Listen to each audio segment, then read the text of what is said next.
দর্শক শ্রোতা, আমার সামনে এখন একটি মেশিন দেখতে পাচ্ছেন। এটি স্টিলের ধান ঝাড়া মেশিন, সম্পূর্ণ লোহার তৈরি ধান ঝাড়া মেশিন এবং মেশিনটি চাকা সিস্টেম একটি মেশিন এবং মেশিনটিতে রয়েছে পাখা সিস্টেম, যার সাহায্যে ধান ঝাড়ার সাথে সাথে ধানগুলোকে উড়ানো হয়ে যাবে। ধানের যে হাবাজোবা থাকে, ধানের যে ধুলাবালি থাকে, সেগুলো বাতাসের সাহায্যে দূরে চলে যাবে এবং ধানগুলো কাছে পড়বে।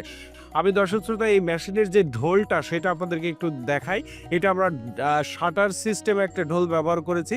শাটারের পর্দা যেরকম দেখবেন আপনারা ভিট ভিট, সেরকম কিন্তু একটা ঢোল আমরা ব্যবহার করেছি। এটাতে কোনো ফাঁক নেই, এর ভিতরে যে ধান ঢুকে যাবে, কোনো মানে এটা নষ্ট হয়ে যাবে খুব শীঘ্রই, সেরকমটা না।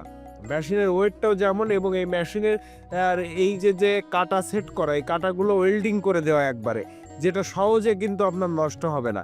তো দর্শক শ্রোতা, এই মেশিনের ঢোলটা দিয়েছি আমরা 36 ইঞ্চি ঢোল, এবং এই মেশিনটার বডি দিয়েছি আমরা 80 ইঞ্চি, এবং ঢোলের উপরের যে ফ্রেমটা সেটা 40 ইঞ্চি। তো এই চমৎকার মেশিনটি যদি আপনারা নিতে চান, অবশ্যই আমাদের ভিডিওতে দেওয়া নাম্বারটিতে যোগাযোগ করে আমাদের কাছ থেকে এই মেশিন আপনারা নিতে পারবেন।